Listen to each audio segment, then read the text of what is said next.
Today, we will take some time to reflect on God's providence and will by correctly looking at the spiritual world through the sermon titled, Let Us Look into the Spiritual World. When people reflect on various matters, they often experience human emotions such as happiness, fear, and many other feelings. However, all these things lead us to think that the tangible aspects of the physical world seem within reach, while the spiritual world feels somewhat vague and ambiguous. As a result, we often hold a weaker hope for the invisible world compared to the visible one. However, it makes me wonder, could the source of the power that operates in the physical world we live in not be from the invisible world? Without the power of the spiritual world, the physical world could never exist. Through many parables and teachings of the people in the world, we can understand that the things of the invisible world can also truly exist. I remember talking about the story of the camel's footprint.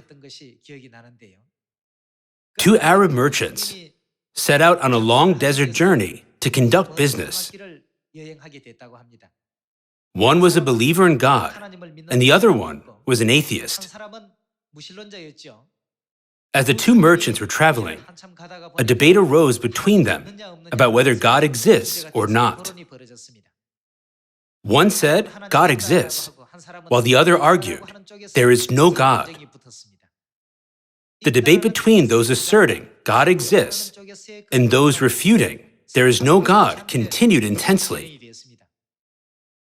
As night fell, the two men pitched their tents in the desert and decided to spend the night there.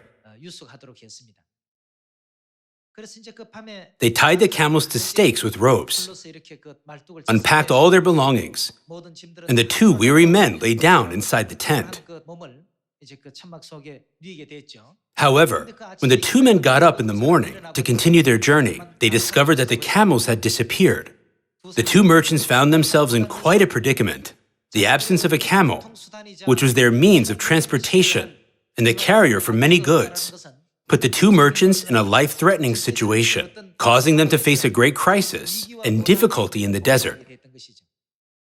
No matter how hard they tried to find the camels, they had vanished without a trace. At this moment, the atheist discovered the camel's footprints. Upon discovering the camel's footprints, he was filled with great joy and shouted, "I found the camels!" He screamed with immense joy, "I found the camels!" Then the one who believed in God came over and asked, "Where is the camels?" To which he replied, "Look at these footprints." "No, those are just footprints, not the camels themselves, aren't they? Why are you being so stubborn? Even a 3-year-old could understand that following these footprints indicates the camels exist." It was then that the person who believed in God said these words. He said, "You believe in the invisible camel simply by seeing its footprints.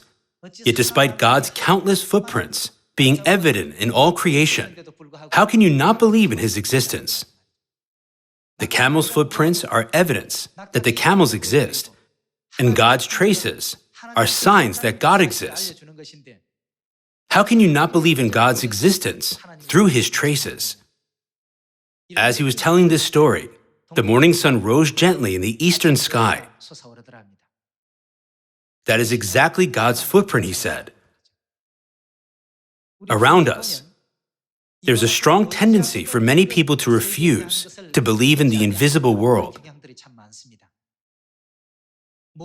For those who prioritize materialism, the unseen, deeper world is invisible in their hearts and minds.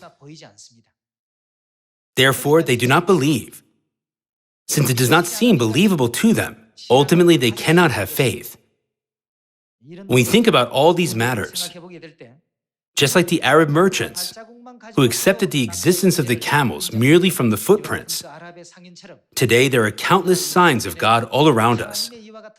We live surrounded by countless signs, They point to the existence of heaven, the existence of hell, and the presence of God, and we feel and experience these traces in our daily lives.